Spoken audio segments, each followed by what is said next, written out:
কিন্তু এখনো পর্যন্ত আপনারা যে বিচার পাবেন সেটা কি কোনো উপলব্ধি করতে পেরেছেন? কোনো এলাকার পঞ্চায়েতের প্রধান, পুলিশের কোনো দায়িত্বশীল কেউ এসে কি আপনাদের সাথে কোনো কথা বলেছে? সবাই শুধু এই কথাটাই বলছে যে আমরা পাশে আছি। মানে কারা বলছে পাশে, কারা থাকছে? আসছে আমরা নানান রকম জায়গা থেকে। না, আমাদের মতন সাধারণ মানুষের পাশে থাকার কোনো মূল্য নেই সেই অর্থে। যারা প্রশাসনে আছে, যারা শাসক দলে আছে, যারা এলাকায় এমএলএ আছে, তারা কেউ আসে, পঞ্চায়েতের প্রধানও আসে। আপনারা প্রথম খবরটা কিভাবে পেলেন যদি একটু বলেন? বলেন, আপনি বলেন। হ্যাঁ, ঠিক আছে।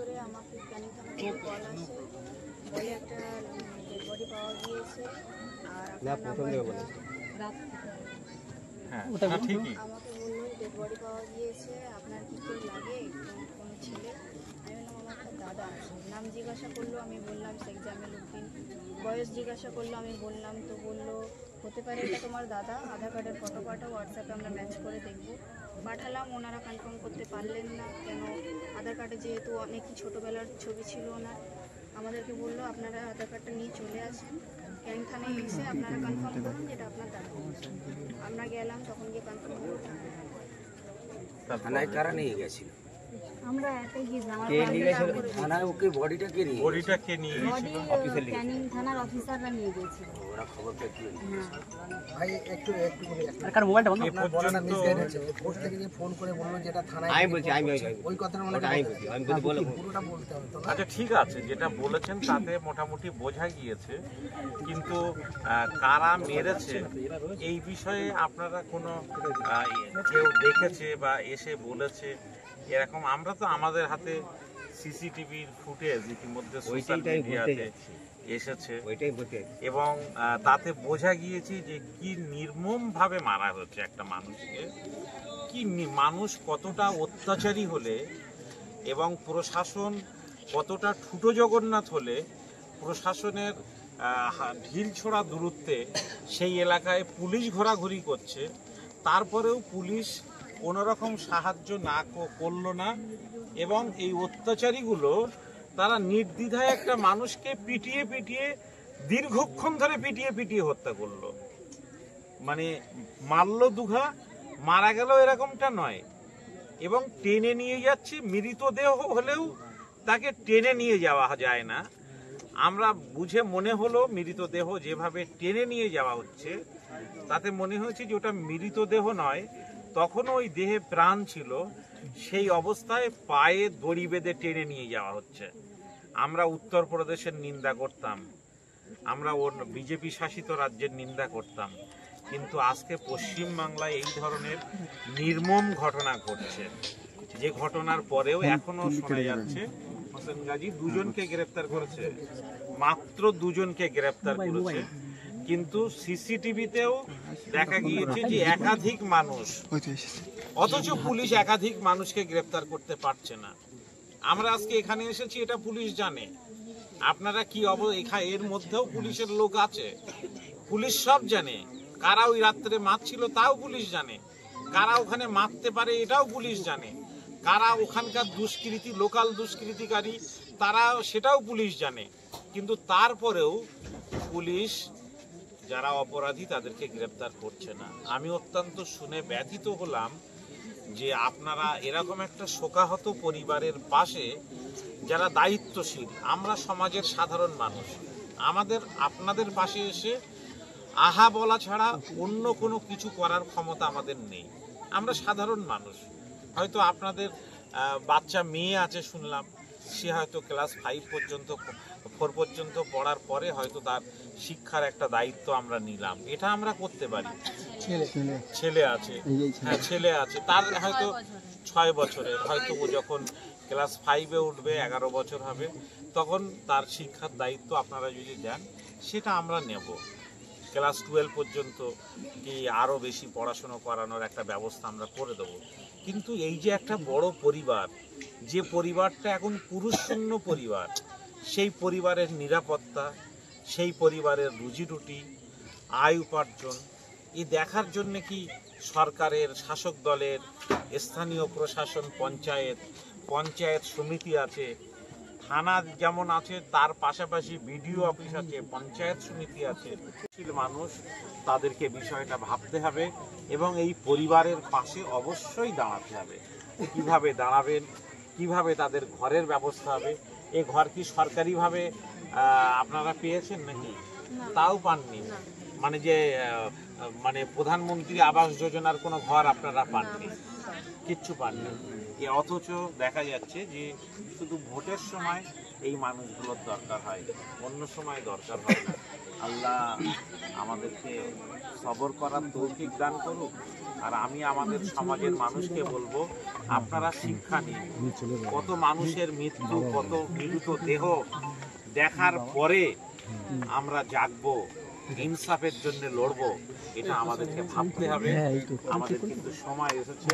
আমাদের ভাই হাফেজ সিদ্দিকুল্লাহ ভাই আছেন, আমাদের মাওলানা আনোয়ার হোসেন কাশেমি সাহেব আছেন, ভাইরাও আপনাদের সাথে একটু কথা বলছেন। হ্যাঁ, কথা বলেন। না, এবারে আপনারা একটু বাইক নিয়ে নিন। 3টে মেয়ে আর একটা ছেলে।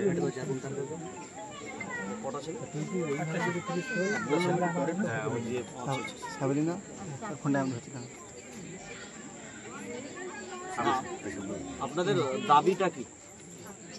আপনারা চাচ্ছেনটা কি? আমরা শুধু ক্রিমিনালের শাস্তি চাই। এটাই আপনাদের দাবি? আমরা সবাই একই জিনিস, আমাদেরও সবারই একই দাবি। আমরা অবশ্যই চাইবো অবিলম্বে ক্রিমিনালদের শাস্তি না দেওয়া হলে নানান জায়গায় এরকম ধরনের ঘটনা ঘটতে থাকবে।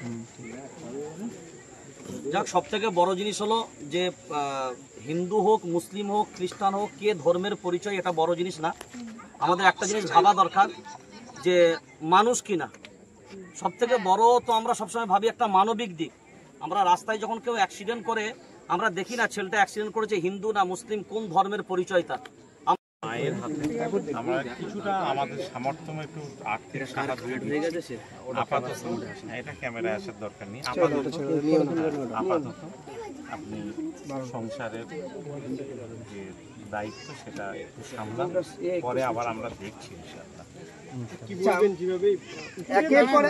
একের পর এক আমরা শুধু এই তালদি নয়, কখনো না, এই যে বারবার খুনের ঘটনার পুনরাবৃত্তি ঘটছে, তার জন্য কিন্তু একমাত্র প্রশাসনের দুর্বলতা এবং শাসনের নামে অতি যে অনীহা, মুসলমানদের নিরাপত্তা দেওয়ার নামে সংখ্যালঘুদের নিরাপত্তা দেওয়ার বিষয়ে পুলিশ প্রশাসন যে অত্যন্ত দুর্বল পন্থা অবলম্বন করছে, সেটা শাসকের অঙ্গুলি হিলনের কারণে হোক বা বিরোধী যে শক্তি আছে বা দিল্লির যে শক্তি আছে তাদের অঙ্গুলি হিলনের কারণে হোক, যে কোনো কারণে একের পর এক রাজ্যে খুনের ঘটনা ঘটছে, মব লিঞ্চিংয়ের ঘটনা ঘটছে, মুসলমানরা মারা যাচ্ছে, হাসপাতালে ভর্তি হচ্ছে, বাড়ি ঘরদোর জ্বালিয়ে দিচ্ছে, কিন্তু একটা ঘটনায় অপরাধীরা শাস্তি পাচ্ছে না।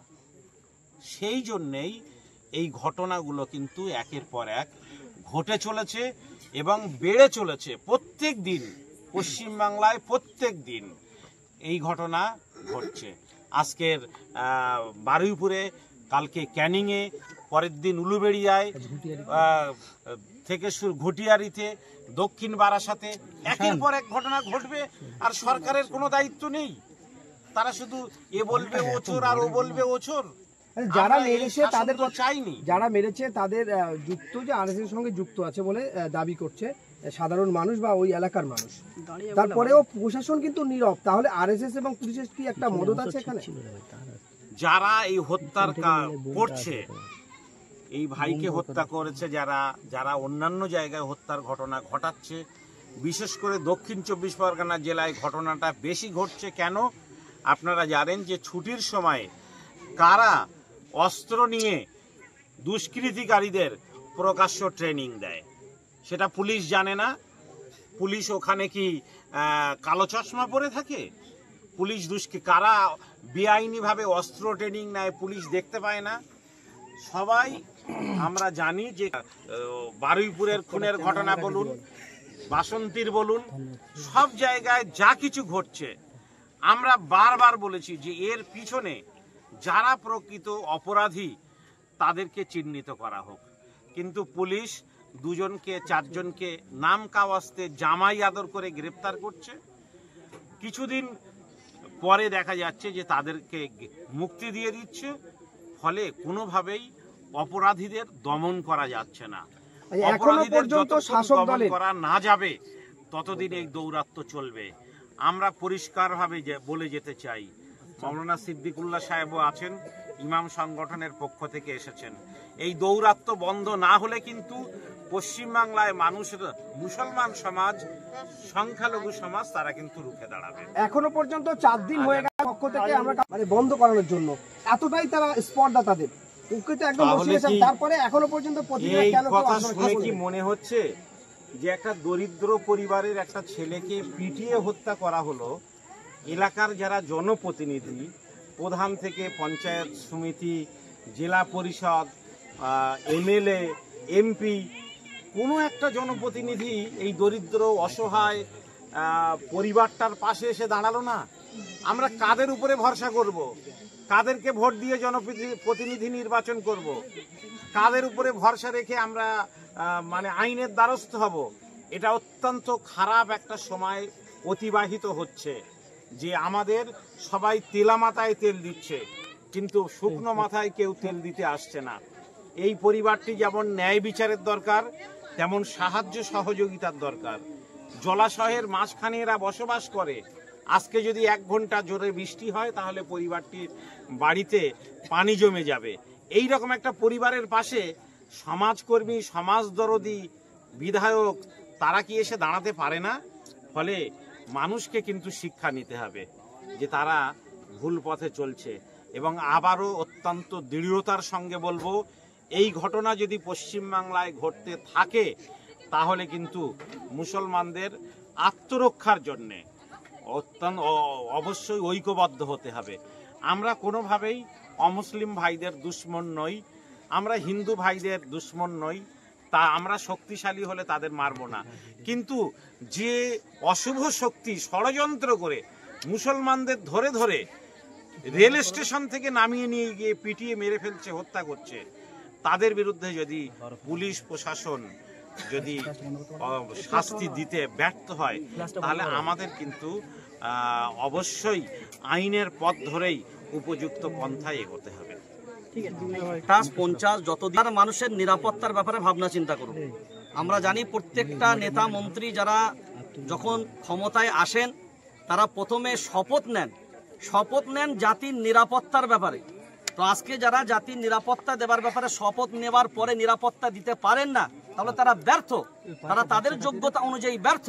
তা আমার মনে হয় যদি কেউ নিজস্ব যোগ্যতা প্রমাণ করতে না পারে, কারণ দেশের প্রধানমন্ত্রীর একটা নিরাপত্তা আছে, স্বরাষ্ট্রমন্ত্রীর নিরাপত্তা আছে, মুখ্যমন্ত্রীর নিরাপত্তা আছে, একজন এমএলএ এমপি তাদেরও একটা নিরাপত্তা আছে। তা একটা জনসাধারণ আম মানুষের কোনো নিরাপত্তা নেই? তাহলে 26শে জানুয়ারি প্রজাতন্ত্র দিবস বলে কেন? প্রজাতন্ত্র দিবসের এইটাই তো অর্থ হয়, যদি দেশের প্রধানমন্ত্রীর যেমন অধিকার আছে একজন ভ্যান চালক, রিক্সা চালক, একজন গরিব দরিদ্র মুচি বাউরি তারও তেমন অধিকার আছে। তো আমার মনে হচ্ছে এই বর্তমান সময়ে আমরা লক্ষ্য করে দেখছি সারা পশ্চিমবঙ্গ জুড়ে যেভাবে অরাজকতা চলছে, আমার মনে হয় বাংলার পুলিশ কিন্তু এত দুর্বল নয়। যদি এইভাবে দুর্বলতার বহিঃপ্রকাশ ঘটতে থাকে তাহলে বাংলার মাটিতে এই ধরনের দুর্বৃত্তদেরকে দমন করা কিন্তু কঠিন হবে।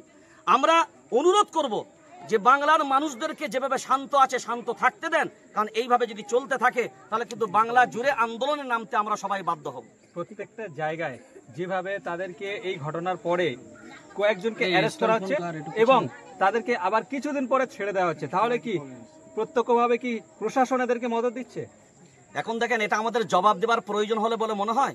অনেক সময় কাউকে মুখে বলা হয়, অনেক সময় ইশারাতেই বলা হয়।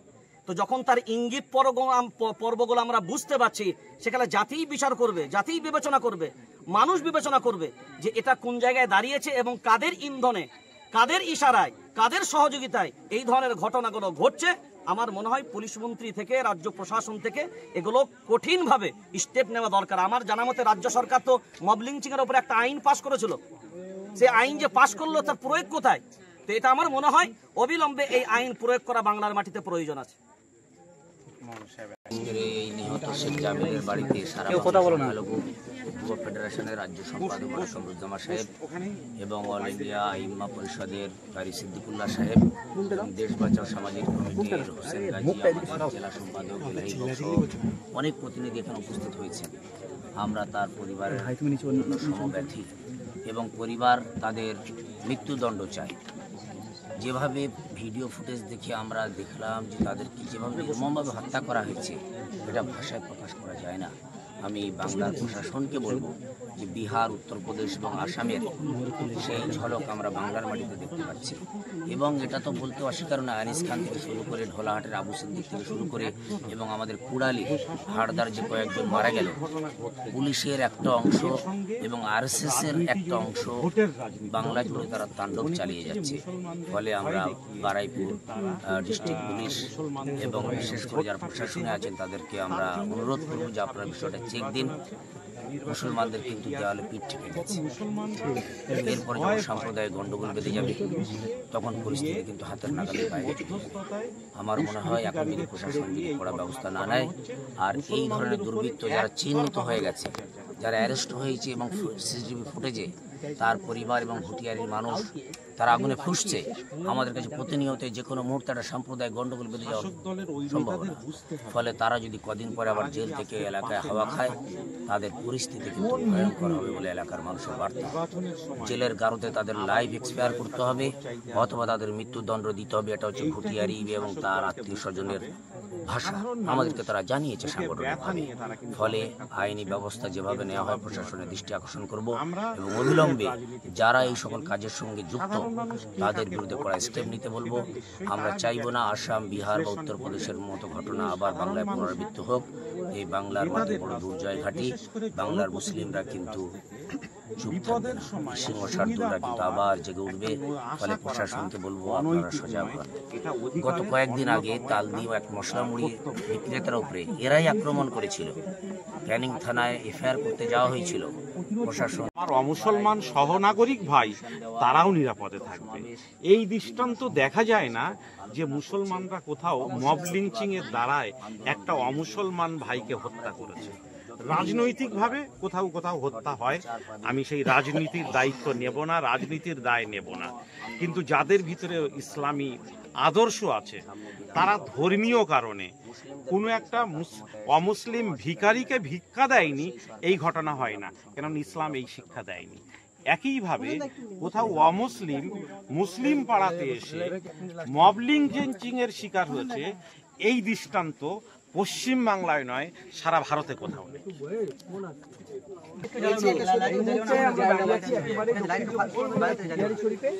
এক তারিখে যে ঘটনা ঘটেছিল যে তাকে হত্যা করা হয়েছে, জামিল শেখ নামে ভুটিয়ারি শরীফের এক যুবক। শুধু তাই নয়, প্রকাশ্য সারা রাত ধরে সেখানে পেটানো হয়েছে এবং ভোরবেলা মসজিদের সামনে, তালদি মসজিদের সামনে তাকে টানতে টানতে মুসল্লিরা যখন নামাজ পড়ে বেরোচ্ছিল ঠিক সেই সময় তারা বাধা দেওয়ার চেষ্টা করলো, তাদের প্রতি হুঙ্কার দেওয়া হয় এবং পথ চলতে যে মানুষগুলো যারা ছিল তারা বারণ করছিল, তারপরেও তাকে সেই মৃতদেহ টানতে টানতে নিয়ে যাচ্ছিল তালদির আরএসএস এর যুবকরা বলে দাবি উঠছে। কি বলবেন? আমরা পেয়েছি আজকে কামরুজ্জামান সাহেব সেই পরিবারের বাড়িতে এসেছেন এবং তাদের পাশে দাঁড়িয়েছেন এবং তিনি একটা ক্ষোভ উগরে দিলেন যে এখনো পর্যন্ত শাসক দলের পক্ষ থেকে কেন এখানে কোনো প্রতিনিধি আসলেন না। তাহলে এখানে বিধায়করা যেটা করে ভাইরাল হওয়ার জন্য বা সোশ্যাল মিডিয়াতে আসার জন্য তারা এত সোশ্যাল ওয়ার্ক, তাহলে কেন এই হতদরিদ্র পরিবারের পাশে এখনো দাঁড়ালেন না বা কোনো মুখ খুললেন না কেন? কি বলবেন আপনি? শেখ জামিলের পরিবারের সাথে এই কথা বলে মনে হলো অত্যন্ত অসহায় একটা পরিবার। একমাত্র রোজগারের ছেলে শেখ জামিল, সে ভুল করে ভুটিয়ারিতে স্টেশনে না নেমে ক্লান্ত ছেলে তালদি স্টেশনে নামার পরেই তাকে হত্যাটা করা হয়েছে। পুলিশ জানে, যারা পথচারী তাদেরও নজরে এসেছিল এখনো পর্যন্ত এই ধরনের ঘটনার কেন প্রকৃত অর্থে তদন্তের নামে পুলিশ প্রশাসন করছে? দুজনকে মাত্র গ্রেপ্তার করেছে, অথচ সিসিটিভির নানা ফুটেজ চেক করে একাধিক মানুষের নজরে পাওয়া গিয়েছে। পুলিশ জানে যে ওই এলাকায় কারা দুষ্কৃতিকারী। এই ঘটনা যদি ঘটতে থাকে তাহলে পশ্চিমবাংলার মুসলমানরা এই সরকারের উপরে কিভাবে তারা ভরসা রাখবে? এই ভরসা কিন্তু হারাচ্ছে মমতার সরকার। পুলিশ কিন্তু ভরসা হারাচ্ছে মুসলমানদের, ফলে মুসলমানদের রাস্তায় নামাবেন না। আমরা আইন হাতে তুলে কোনোদিনের জন্যই নেব না, কিন্তু আইনের শাসন প্রতিষ্ঠিত রাখার জন্য আমরা কিন্তু লড়াই করব এবং শেষ পর্যন্ত লড়াই করব। আপনাদের কোনো সহযোগিতা পাইয়ে দেওয়া যাবে, কিন্তু তাহলে আমরা সমস্ত দোষীদের গ্রেপ্তার করে সাজা দাবি রাখছি। এক এখানে তালদির ঘটনা আর এক হলো দক্ষিণ বারাসাত, উভয় দুটো ঘটনার জন্য গ্রেপ্তার করে চাচ্ছি এবং দুই পরিবারের বাড়িতে আসতে হবে সরকারি জনপ্রতিনিধিদের, এমএলএ, এমপি, পশ্চিমবঙ্গ